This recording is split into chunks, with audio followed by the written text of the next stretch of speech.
Nous lisons dans Apocalypse 2, 12, 13. Écrit à l'ange de l'église de Pergame. Voici ce que dit celui qui a l'épée aiguë à deux tranchants. Je sais où tu demeures, je sais que là est le trône de Satan. Tu retiens mon nom, et tu n'as pas renié ma foi. Même au jour d'Antipas, mon témoin fidèle qui était mis à mort chez vous, là où Satan a sa demeure. Cette expérience parle de la troisième période de l'histoire de l'Église.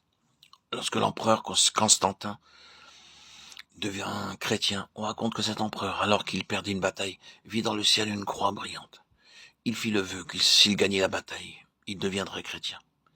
Il gagna la bataille et embrassa le christianisme, mais sans une réelle expérience de la foi.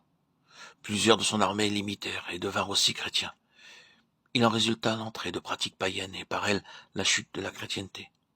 Beaucoup de rites, de coutumes et de pratiques du paganisme babylonien pénétrèrent dans l'Église pendant cette période.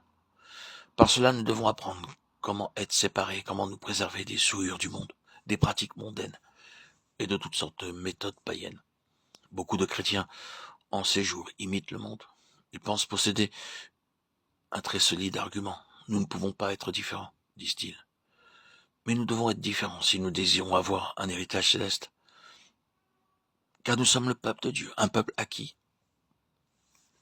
Vous, au contraire, vous êtes une race élue, un sacerdoce royal, une nation sainte, un peuple acquis, un Pierre de Neuf.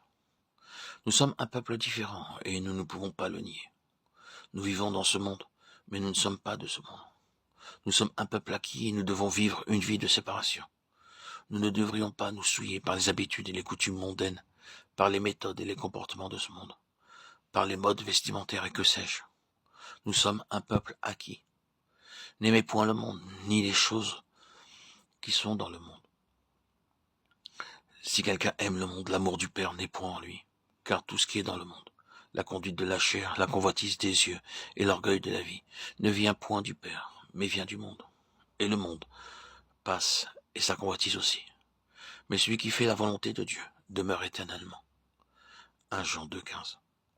C'est à cause de tous ces désirs pleins de convoitises, mauvais et impurs, que les gens suivent les modes mondains.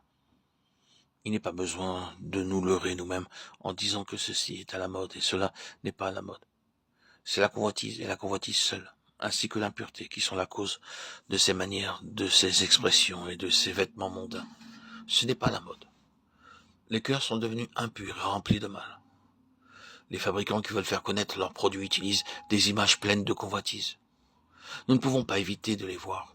La musique moderne, les images, les livres modernes, les magazines sont luxurieux. Les habitudes sont pleines de convoitise. Et les toilettes modernes, qui habillent à moitié, sont honteuses. Si nous allons après le monde, n'espérons pas être qualifiés pour le royaume de Dieu.